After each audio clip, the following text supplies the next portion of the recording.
It's going live. Yeah, and I'm going. Okay. Love you. Love you. Okay. You're not going out anyway? Hello and good morning, everybody. Not that I know of. I don't know. Sorry. Husband just comes in to say goodbye. Anyways, how are we on this beautiful Saturday morning? We are here in Adelaide, South Australia. So as you pop in, come in and say good morning.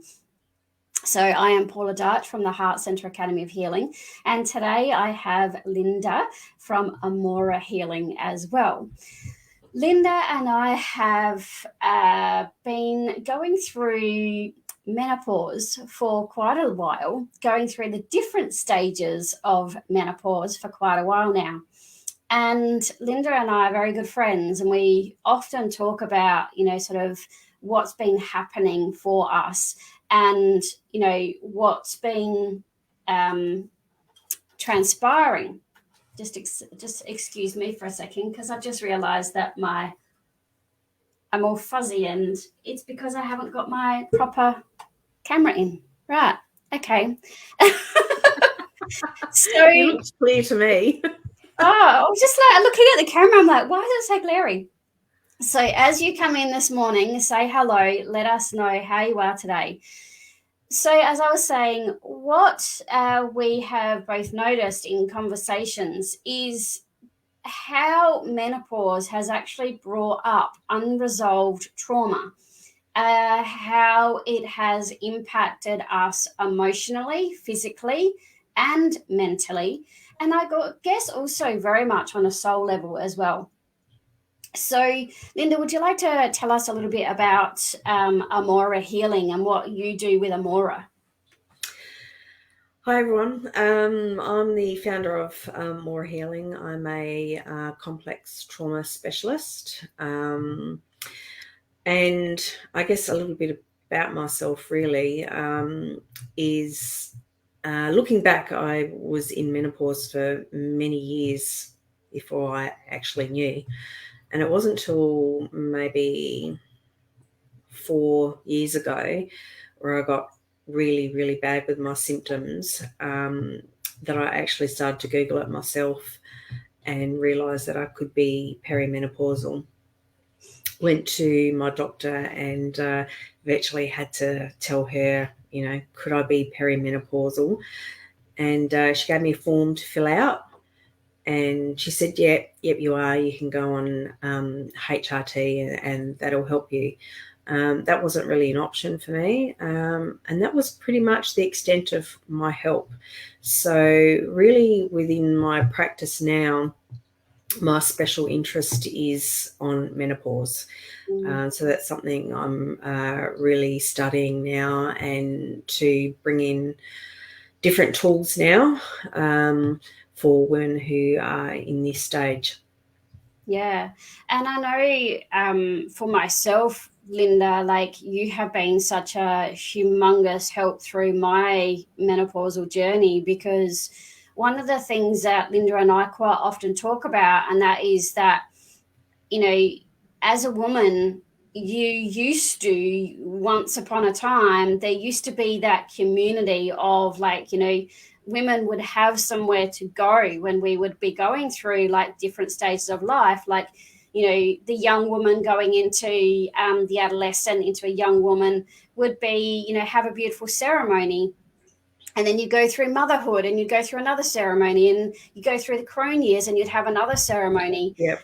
Over the years, that has very much been lost. And I know when Linda was going through her journey a few years ago, I know, like, after speaking with you, that you felt very lost and alone, and without having you there to be able to go, hey, this is what's been happening, I know that I would have felt very lost and alone.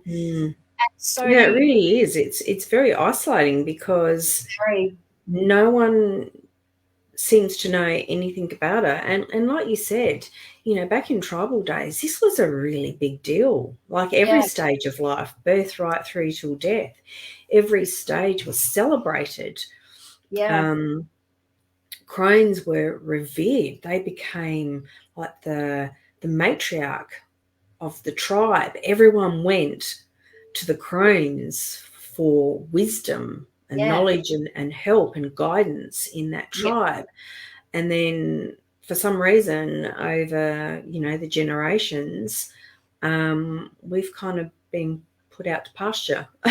Like we have nothing to offer. And then, through the years as well, when women were going through really tough times, they were institutionalized as mad.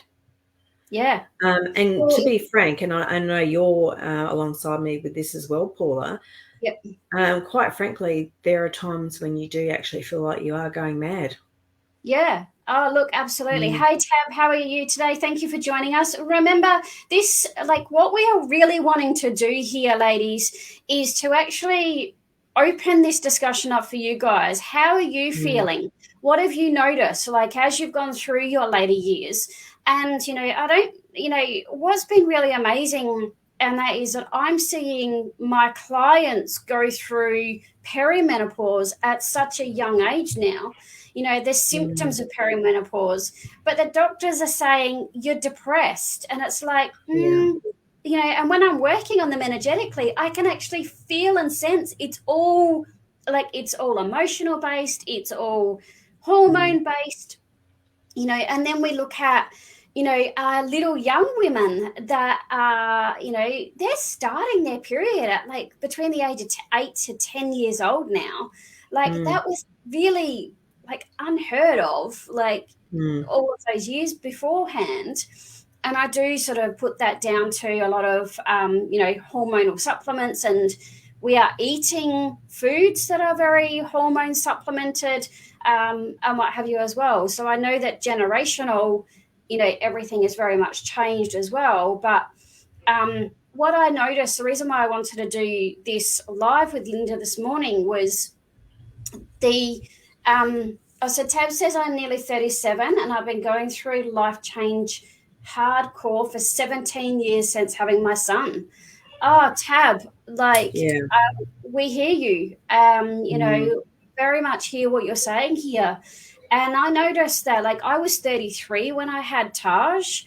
I had a hysterectomy at 34. And I noticed that my menopausal, I was already having hot flushes before I even had Taj. I Mm. was having night sweats and I was having all of these symptoms. And, it was really quite a hard time. And, as I have got older and my menopausal symptoms have got more intense, I, have noticed that emotionally it has brought up a lot of past stuff. It's brought up a lot of trauma that was unresolved or I didn't realize it was there. And then I was trying to, last year was a really hard year for me as I was navigating my life through, through menopause, through life, through complications. There was just so much there. But what I noticed more than anything is that I became paranoid. Mm. I And literally, that is one of the symptoms of menopause. yeah, Mm. sort of, and it's really, really amazing that you, again, I mean, back in the day they called it hysteria, Yeah. you know, And you were and institutionalized. you were institutionalized, and I'm Yeah. so grateful that we don't live in those days, because some of the thoughts Yeah. that I was having last year, like we're really, really dark, like we're Yeah. really, really like harsh, like, yeah. So Tab saying, I'm lucky to have an amazing doctor who listens to me and did tests on my blood test show every time my hormone levels are menopausal. He never dismisses my symptoms. You have an amazing doctor. Yes. Amazing And feel doctor. free to share the name of your doctor too. Whereabouts do you live? Yeah, well, Tab's in South Australia. Yep. So Tab So, was having hot flushes to the point of vomiting. oh God, share the love and let the South Australians know what doctor you're seeing, because Yeah, seriously, you cannot get a doctor's help. And the research that I've mm, done, is that training in menopause is not a thing. That's right. I know over in America it's become mandatory now, only now, to do one module, I think they call it, one module of training on menopause. Yeah. I don't know what it is here in Australia. I don't know if there's any mandatory training at all. But, when you look at things statistically, throughout the world, where women, there are 49.5% of the population are women. Now, when you think about that, all of those women, 49.5% of the whole world's population, they are all going to go through menopause. Yeah. And what's the first place we go to when we're feeling unwell? We go to the doctor. Yeah. And doctors are not trained to know how to help. The only training that they have, well, it's not really even training, it's really from the pharmaceutical companies, is HRT. Go on this and it'll solve all your problems. Yeah. And that's not for everybody, either by choice or medically. Yeah. So you really are left floundering. Yes. And a lot of people turn to Dr. Google, and it becomes a very expensive journey of trialing, different things to help yourself. Yeah.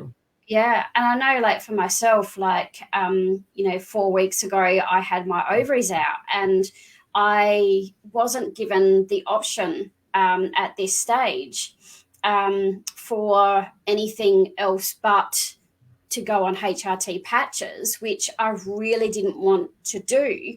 But I was in such a vulnerable state after having my surgery that I just went, well, yes, I'll do this. But I also came home and went, and I knew within myself that this was temporary, that I would go on my HRT patches temporarily until I could see my chiro, which is a kinesiologist, and she's been helping me with, like, my menopausal symptoms the whole of last year. And again, without her, oh my God, I don't know where I'd be. So, and I went to see her last fortnight, and she just said, it's okay, Paula, just stay on the HRT for now, because, this will help your body right now after your surgery. But we will be getting you off of this, and we will, sort of start you on a regimental thing. But yes, it is an expensive journey for women, whether it's HRT or whether it's, natural therapies. It's really a very hard, well, can be a very hard journey. I mean, for some women, they just breeze through it. Yes. There's not really any issues. But for a lot of women, there really just isn't any help available. And what help is available, whether you go down the natural therapies, complementary therapies, is so expensive. Yeah. Like, it's out of people's budget, and then you are left with no choice. Yes, exactly. Yep. I'm just going to read some of these comments. Sue Marie McCourt has just put, yes, would love to know the doctor. I'm perimenopausal and have been so emotional. Would love natural solutions. Tab, he hasn't been taking any new patients for a few years because he's so overloaded. Oh, no. But in saying that, you can find out a recommendation. Yeah, even if he can recommend a doctor that also helps with understanding. And then Tab said HRT can be so full on for the body. And, and you're right, Tab, it really can be full on for the body. And it's quite amazing when we do think about it. So I just want to sort of go back down, the line of why Linda and I have jumped on here today to actually talk about the emotions and how we can actually support you emotionally through, emotional therapy. Linda is also a trauma specialist. And we have both noticed, we've both been going through trauma healing, trauma hypnotherapy, and everything like that. And I know for myself that has helped greatly. And, sort of the clients that I'm seeing at the moment, I've noticed since I've really been going through my menopause, I've actually been obviously putting that out to the universe somehow, because I've noticed that a lot of my clients are also either perimenopausal or menopausal. And so really starting to support them to release the emotions, because one thing that we do know, and that is that if we are not, if we haven't supported our emotions in the past, if we haven't worked on like that overwhelming emotion, then you know the menopause does seem to be a lot heightened for us women that have suppressed emotions in the past. So Tab's just saying, I have severe endometriosis and I can't afford the operation. I literally just have to deal with that. Tab, I understand your pain. I have lived with, and I have had lived with endometriosis for an extremely long time.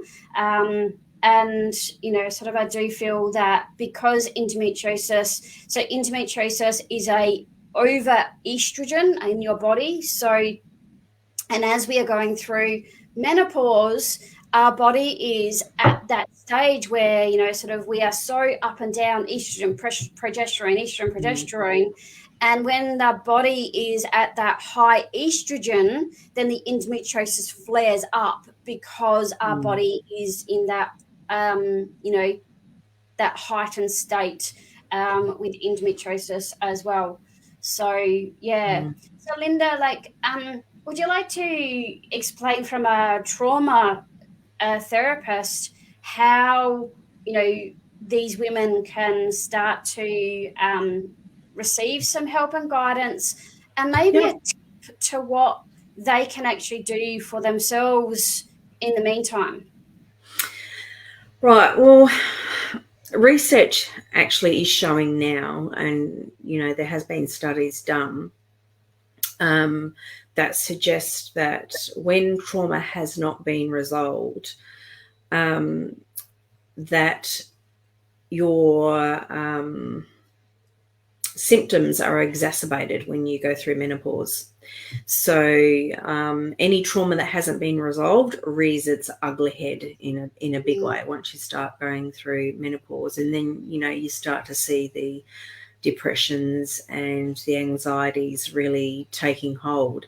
And, for me, it was so bad. I really did go down that dark road of going, if this is my life now, I'm not really interested in, being a part of this anymore.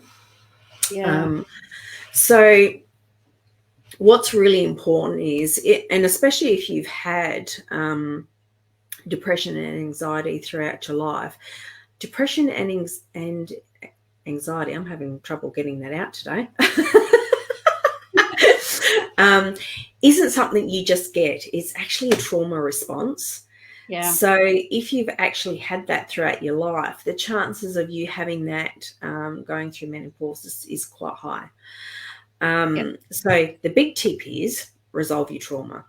Go see somebody that deals with trauma. Okay, not just your symptoms. Medications might help. If you're at a stage where you need something to take the edge off. But medications on their own, and research does support this. This isn't just me sprouting off. Medication on its own will not resolve your trauma. Exactly. Medication and therapy together does have a better outcome. But the more important thing that I want to share here is that just talk therapy, cognitive behavioral therapy, is not enough. That does not get to the root of your trauma. So if you're seeing a therapist, counselor, and they're doing cognitive therapy, it's not going to do the trick. It might give you some instant relief. You might feel like you're getting better, but you'll find that it'll come back because you have not resolved the trauma. So, things that you can do to help yourself is obviously find a therapist for starters that does more than Mm. just the surface work. You need somebody who goes a lot deeper. But, you Deeper. know, things like doing some grounding or earthing, I like to call it techniques, because when you're earthing to, you know, to the earth, or grounding as some people call it, you're actually stimulating your vagus nerve. Now, your vagus nerve is in charge of your parasympathetic nervous system, which is your relax and repair nervous system. So that's going to help you calm yourself down if you're anxious. And being outside in the sun, well, that's your vitamin D. Okay, that makes you feel happy. Okay, so there's some things that you can do. I mean, there's a lot more techniques, you know, doing some gentle yoga and things like that. They can all help you with mobility and, you know, helping you stimulate your vagus nerve. So there's some things that you can do. I mean, there are a lot more, but probably that's probably a conversation for another time. Yeah. Yeah. I've also noticed since I've come out of hospital, and I'm now like in full menopause, I've noticed that I need to like meditate, but it's not about going on this big, long, massive meditation journey or anything like that. I listen to a meditation that is 6 minutes. Yeah. That's it. 6 minutes.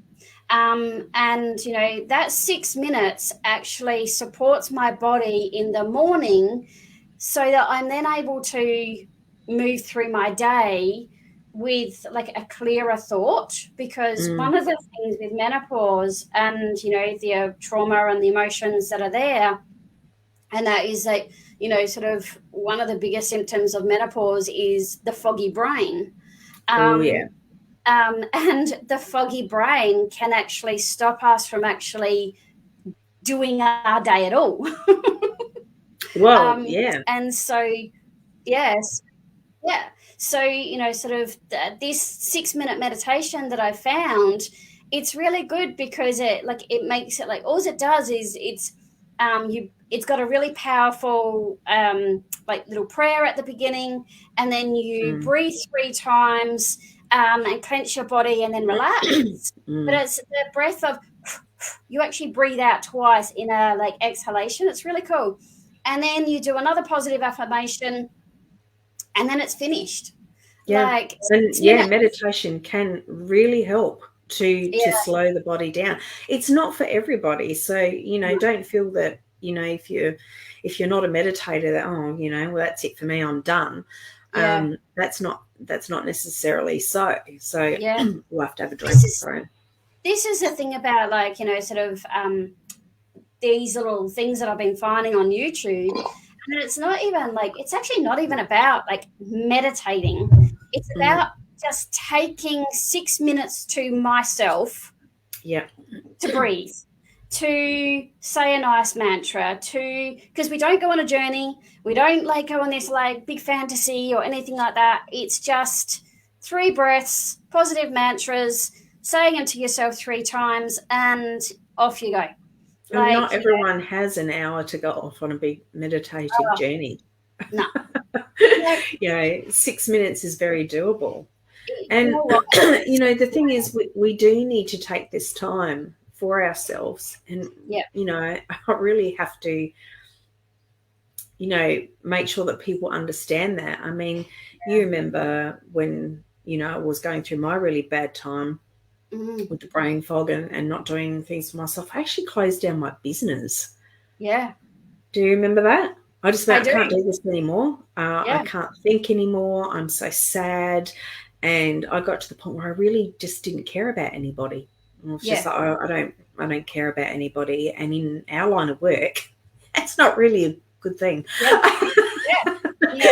So I closed my whole busining down. So, you know, we're talking really serious side effects here, or symptoms, I should say.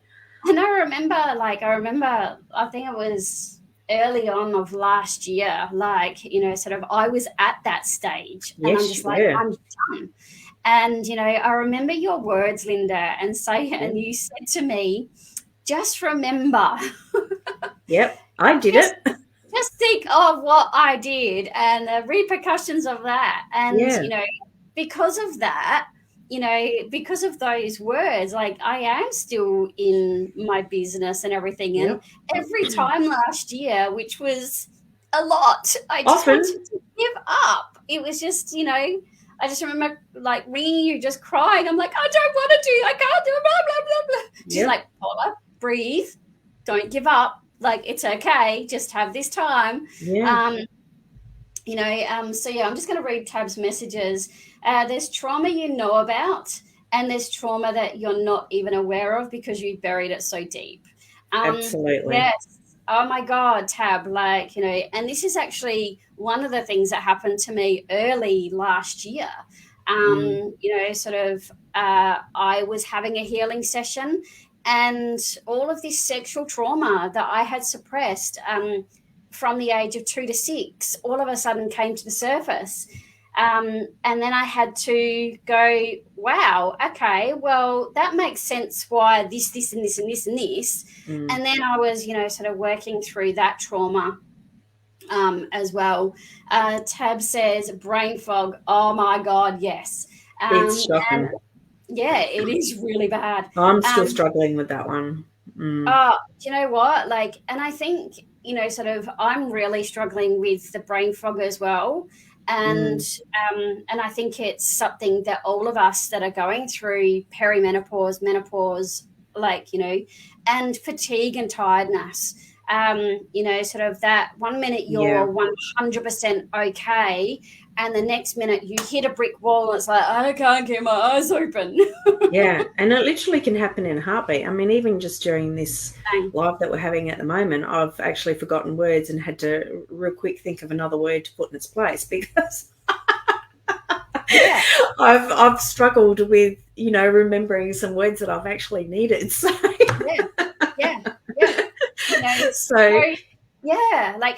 I think we just need to be real with it, don't we? And just go, I'm having a menopause brain fog moment. I can't remember the word that I actually need right now. Yep. Absolutely. Tab's also got here, I heard amazing things about breath work and the amazing things it can do for you. My son used it at school.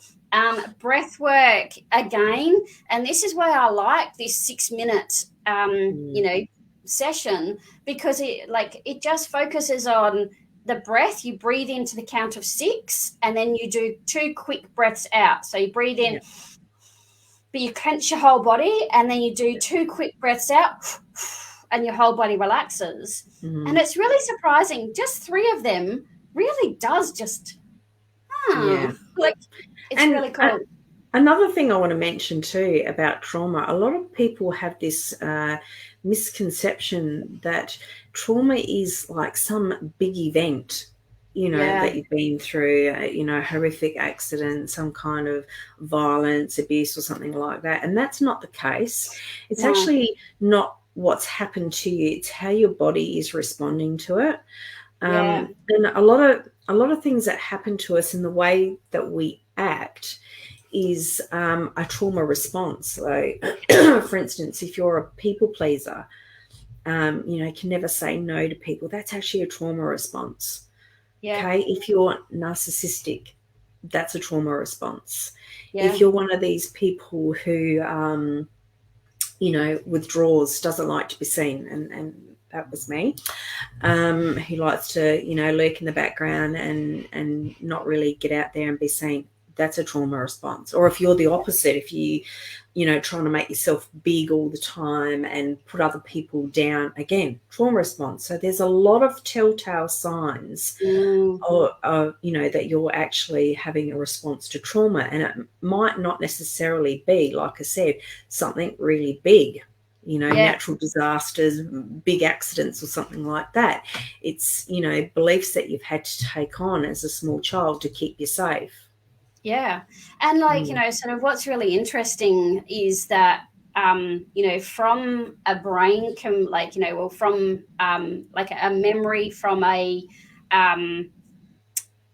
see, words just gone. Yep, there's that moment. Yep. There's that moment. I knew what I was going to say, and it's gone. Yay! Let's celebrate that a minute. Woohoo! Straight on live, talk about it, and it happens. Yeah.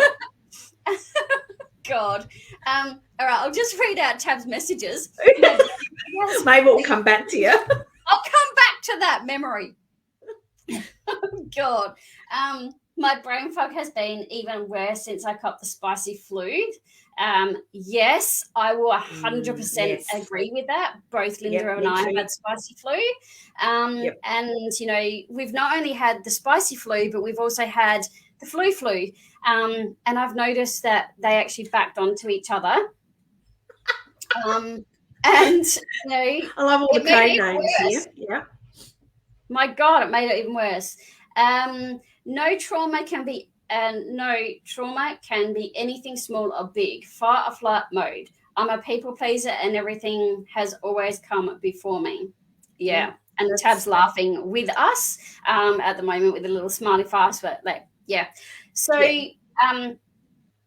Tab, like, you know, sort of, and this is the whole thing. Like, I think, Linda, I think we should actually do another video at another time on trauma. Like, you know, so we're like, we can actually start to really, you know, knuckle out what that trauma is. That's what I was going to say. Like. I remembered. Yeah. So what it looks like, so people can relate and understand and know if they're actually in a response to trauma. Yeah. Exactly. So what I was going to say before I had brain fog moment, and that is that we form all of our beliefs about life and what life is by the age of 3. So if we have had any trauma and any response of trauma in that first 3 years of life, you know, we will then live the whole life in a trauma response. But we take on the belief, we create the story.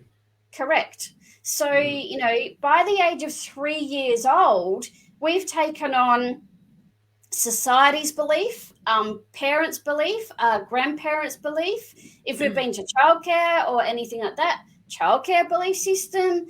So the world's belief system. And then I just want to add this little bit, and that is that what's really interesting from that I learned with the access bars, and that is from the moment of conception, the moment that you became a cell, you take on 98% of other people's feelings and emotions as your own, and they're not. Our first language is energy because we don't understand language yet, so it's energy. Yeah. But at the second that we actually become a cell, 98% of what we take on, so we are literally growing as a human with 98% of other people's emotional baggage. Yeah. And just on that note as well, talking about menopause, I've got to find my words too because I've just gone.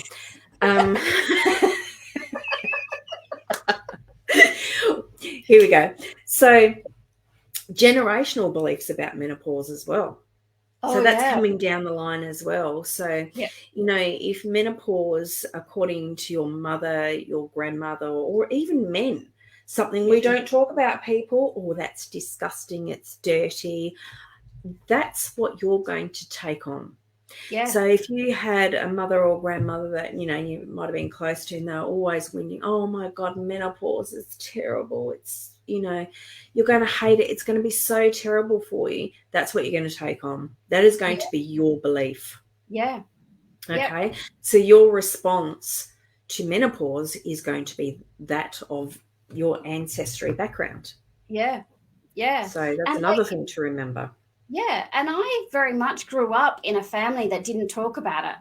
Like we, you know, like mum didn't talk about periods, we didn't talk about sex, we didn't talk about like menopause, like, so when I've hit that stage and I've like I've tried to speak to my mother about menopause, and you know, it's just that's a time of life that you will go through.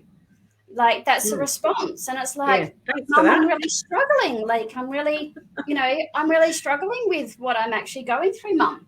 Can you explain a little bit about, like, oh, it was just a really hard time. Because that's probably what her mum did to her and her mum Yeah. did to her. Yeah. And as a Oh, society, like we've discussed, yeah. we either don't talk about it or you're shunned. So we don't talk about it because Yeah. you don't want to let anyone know that you're in menopause, because that's when you put out to pasture. Yeah. So we Yeah. just pretend it's not happening and we cope with that on our own. So yeah, there's a big society play in all of this as well. It's not just our family, our generational family Yeah. beliefs about it. It's society as well. Yeah. Very much so. Yeah, very much so. Sort of, and it's been, as I said, like, just having you, Linda, to be able to support me through this journey. Like, I know it's just, I've been able to navigate it because, like, I've had you, because sort of, I haven't had, I haven't had a mother figure to And actually neither have help. I. I'll tell you what, You know, though, my kids, they know about it because I'm making sure they know about it. yeah. And Yeah. and again, this is something that is really important, and a lot of people,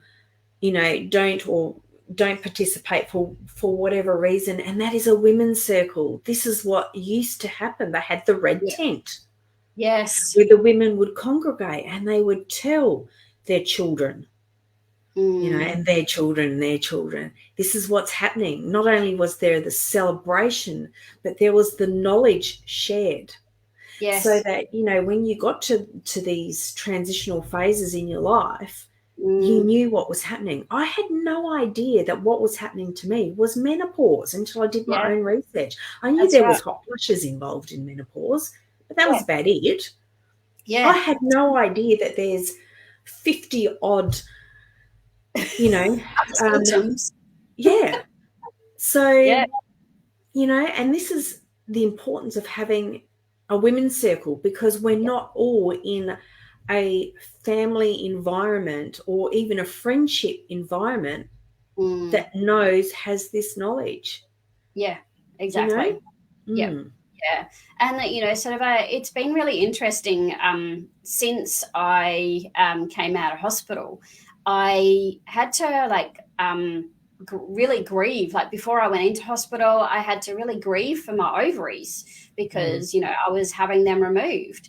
And grieving for that part of my life, and grieving, sort of, there was a part of me that, before I had my surgery, that didn't feel like a woman anymore, and it was like, I'm having all of this removed. Like, well, I had my uterus removed, 15 years ago, and then having my ovaries removed. And I'm like, oh my God, I'm no longer a woman, and it was actually really interesting, sort of, between you and it was actually my mum finally that said, just because you don't have your ovaries doesn't mean that you're any less than a woman. You'll always be a woman. But it doesn't feel like it. It doesn't. Like, it doesn't some of like that at all.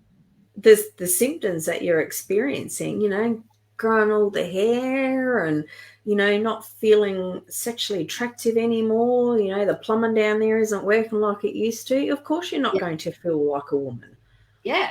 And no one's talking about this. Yeah. My big thing was, like, I've always been a very, like, a slender, like, person all my life. And then, last year and the year before, my belly just went plop.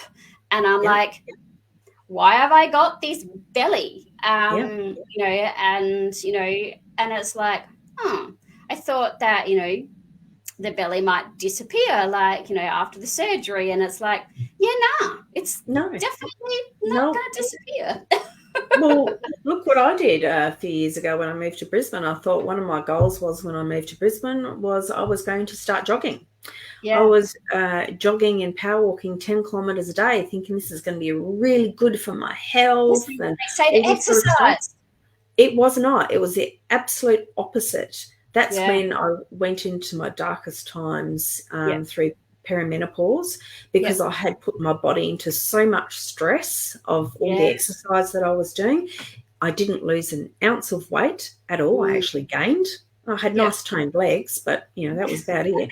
I got injured Yeah. because the hormones that we have when we're younger that help to lubricate our muscles and our bones and all the millions of other things that those hormones do Yeah. aren't there in great supply anymore. No. So there's another misconception. Don't think that you can go out and do all this exercise at this time of your life and it's going to make you all slim and beautiful. No, it Mm. doesn't. No. It's quite the No. opposite, actually. Yeah. It actually puts more strain on your muscles and ligaments, like, It does. so, Yeah, yeah, and and I this is, got injured and it took me 12 months to get over it. So, I yep, won't know. be doing that one again. No, nice, gentle, flowing exercise, not jogging and running, ladies. Tai Chi and yoga and Qigong and Where all your those body things. stretches nicely, Yes. like, sort of instead of that whole, yeah. So Yeah. Tav says, I'm so lucky. My mama and I talk about it a lot. She didn't have that guidance from her mum, but she's made sure us kids include. My brother knows about menopause. That is amazing, like, Tav. Yes. It's so, like, so amazing that, your mum has been able to do that, but also, so that your brother knows about that as Well, it well. affects the men.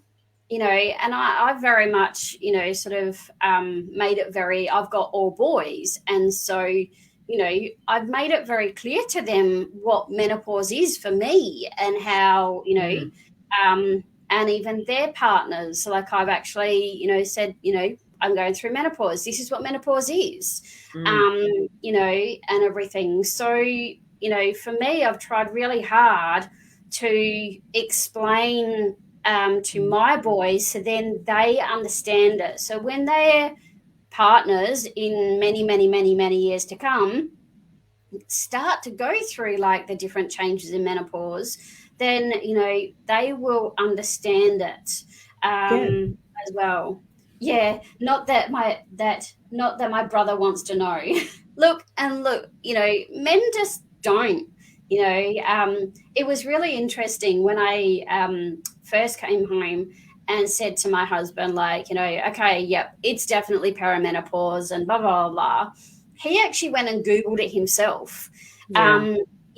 And that was actually really, really helpful because he then understood what was happening. And, he would, like, if I would say, oh, this is going on, blah, blah, blah, and he goes, well, that's part of your menopausal symptoms, Paula. And I'm Yeah. like, oh, yeah, okay, cool, thanks. Like, And that's so what we need. And, we need to again, educate men. We need to yeah, educate because men research does show that a lot of marriages break down at that time in in our life. menopause. Yep. And it doesn't take a scientist to work out the correlation there, that age bracket and marriage breakdowns. Yep.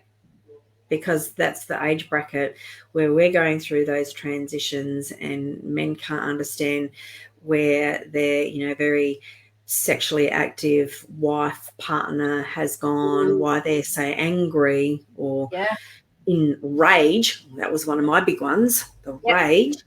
Grumpy bear. Why their partner has turned it into this completely different woman. Yeah. So, communication, education, like I said, women's circles. This should be something that, we need to talk about, celebrate, because that is a really big thing. Celebrate so it. that we know, not just consciously, but unconsciously, that we're still important and we still have a lot to give. Yeah. We're still alive. We don't need to be put out to pasture. We still have a lot to give. Yeah, that's right. So it's very important that we know that. Yeah. So what I'm really interested in today, and that is the raging lunatic all the time.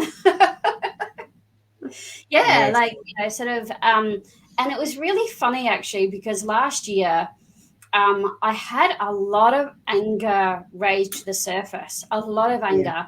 And I went and had some healing done before my surgery, and I said to the lady that I was having the healing done, "I'm not an angry person, so why am I angry?" And Mm, she turned around to me and she said, "So who told you you weren't allowed to be angry? mm, Who told you that it's not okay to be angry? You have suppressed your anger to the stage of now making yourself physically sick mm. because of like the internal rage and anger." Yep. And I had to then face, and I had to then really, like, I had to accept that I'm allowed to be angry. I'm Mm, allowed to be a raging lunatic. I'm allowed to, express whatever emotions that my body requires and that I need mm. to require, like, that I require. But Yep. somewhere along my adult life, I I suppressed, like, I didn't give myself permission Yeah. to be angry. I thought it was bad. Mm. Bad to be angry. And yeah, that's exactly right. My rage I internalize because I'm actually quite a patient person. Yeah, I'm a bit of a peacemaker. So when I started to get that rage, oh my God, it was rage. The thoughts that went through my mind, my God, didn't share them. yeah, They were terrible, the thoughts that would go through my mind. yeah, But then, with the work that I do, I thought this is actually a trauma response as well. This isn't just menopause. This is how it's showing yeah, in menopause. But when I thought back in my childhood, if I raised my voice or got angry, I was sent off. yeah. My stepfather would say, get rid of her. So my mother did. She would actually put me on a bus as a very young child and send me off to another town to be with Mm, my aunt until they had yeah, all got over me, maybe raising my voice or sharing an opinion. So I learned from a very young age that yeah, you don't speak out. You don't become angry, because if you get angry, you get sent away. Nobody wants you yeah. when you're like that. So again, trauma response. Trauma And response. that came out in menopause. And I Menopause. couldn't do anything with it because I had learned from such a young age that I wasn't allowed to. I wasn't allowed to move through those emotions. And it's so important to move through your emotions. They're not meant to be internalized and stuck. Yeah, Energy is movement. It has to keep moving, not be stuck inside your yeah, body. yeah. So And then, yeah. like, this is, sort of something that I really, when I take the women on my retreats and everything, I take them somewhere that they can scream, that they can Yeah. shout, like, and everything like that. And when I was doing the live with Alex on Wednesday night, there was a lady that I could feel her pain so much that I started to cry. And I just, like, and I felt this thing in my throat, and I said to her, Mm. "You need to go and scream." Yeah. And one of the things that I have actually been shown by Spirit probably for the last 8 months, and that is Spirit actually want me to take groups of women out to the forest. Mm. And as we go out to the forest, it's about being at that community, it's about being supported, but also being able to go out. And if you feel that you need to raise that, anger, raise that rage, Yep. and actually scream it out, to actually support women to do that. So Mm. that's something that I will be actually doing as of like next year, and that is the women's circles in the forest, Yep. to really allow women to feel supported, but also, if they're feeling like trauma in their body, to like shake it out. Mm. And this is one of the other things that I do on the retreats, which is a lot of fun. We dance, and as we dance, we're feeling the energy through our body that's been stuck and stagnant. And we, flick it out, we dance it out, and everything like that. And this is where music can really help us through, through Mhm. menopause, but through trauma, and everything as well. So that's maybe something, maybe something that might help you. Like, put a favorite song on, and Singing and humming and singing. gargling Yes, They stimulate your vagus nerve. So, Exactly. yeah, if you put on that music and start singing, that's going to stimulate your vagus nerve, which is going to Exactly. calm you down. That's right. Sort of, and it may make you cry, but you know what? Maybe that's what you need. Maybe that's what your body is actually asking for you. Yeah. So then, to bring you to that state of calm, as well. And I've always found music, a really, really helpful tool for me to be able to move the energy through my body, but to be able to also move the energy through my throat chakra and, Yes. just allow, like, I can't sing for shit, but I really don't care anymore. Like, I can sing great in the shower. I sound amazing in the shower. Yeah, that's right. Exactly. Yeah. The acoustics in the shower are awesome. Oh, The and acoustics in in the the car. shower are even better. Like singing in the car, like winding your window down and just singing in the car. It's the best feeling in the world. I just love it. Yeah. I can have a sore throat from all the singing when I get to my destination when I've been singing in the car. It's like, oh, Yeah. Jesus. Yeah. Let that one out. Yeah, music is life, Tab. You're right. Like it certainly is. All right. So to wrap this up, guys, I just want to sort of again thank everyone for being here on the live. Also for the people that are watching replay. If you've got something that you would like to add to this and you're on replay, please just put replay and then and what have you. I will come back to it and then answer any questions. Linda, how can people find you for some your trauma collective healing? Facebook, Amora Healing. Yep, perfect. Awesome. Yep. So if you'd like to reach out to Linda for her sessions, I've had the sessions with Linda. They are incredibly amazing. And if you would like to reach out to me, the Heart Centre Academy of Healing, you know where to reach me. So, both of us are here. We understand you.